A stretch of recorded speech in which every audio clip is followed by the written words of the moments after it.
Welcome to the 5th edition of Goa's Art and Literary Festival. I'm Rebecca Pereira, and with me today, all the way from Los Angeles, rapper and writer, Mr. Chee Malabar. How are you? Nice to meet you. Welcome, sir. Yeah. Tell us about your migration from India to America. I moved when I was 12 years old. I grew up in a town called Baroda in Gujarat. Moved to San Francisco when I was 12. So it was a kind of a tough age to move to the States. And I got dropped off pretty much, like, here you go, you take the train, get to school. It was a very sort of difficult experience at first, just because I had to learn how to navigate the city, I had to learn how to navigate race, class, and I was just an immigrant kid from India. So yeah, it was a transition for sure. You have written several essays like the Elise Report. Tell us, how different is lyric writing compared to essay writing?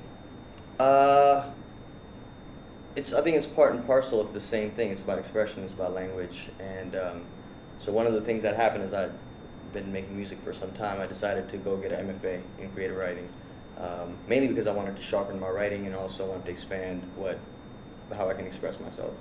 So one of the things that happened naturally as I went through that process and as I got older and I had distance from my own experience, I wanted to not only write about my own experience, but other people that were going through similar things. So I started getting opportunities to contribute to different publications, journals, and that sort of thing. And then also work with incarcerated youth in Los Angeles with an organization called Street Poets. So a lot of the work is kind of it's kind of part of the same thing. So writing lyrics, writing essays, working with young people, trying to get them to a place where they can share their stories. So it's just another form of expression to me, and it's part of the same thing. That's nice. So when did your passion for music and writing turn into a profession? So I got into rap music, I got into hip hop music because all the kids in my neighborhood, that's what they listened to. And it was a way for me to understand my environment, and also understood that I was sort of being described by other people. I didn't have the ability to describe who I was, as opposed to being told what I was. I wanted to start telling people what I was.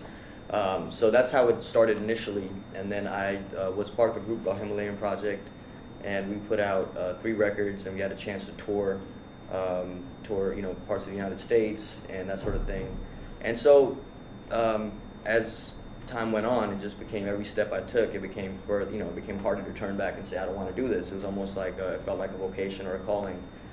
So it kind of naturally evolved into something that I've been doing since then.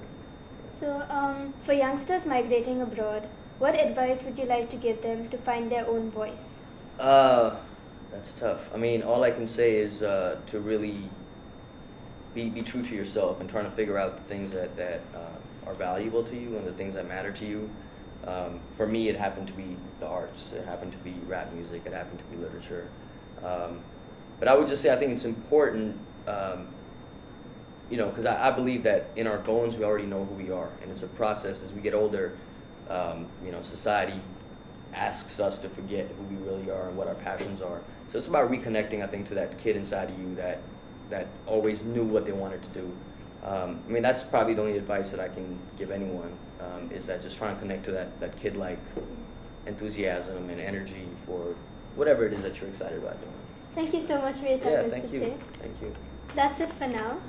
That was Chee Malabar for you today. Stay tuned for more interesting interviews.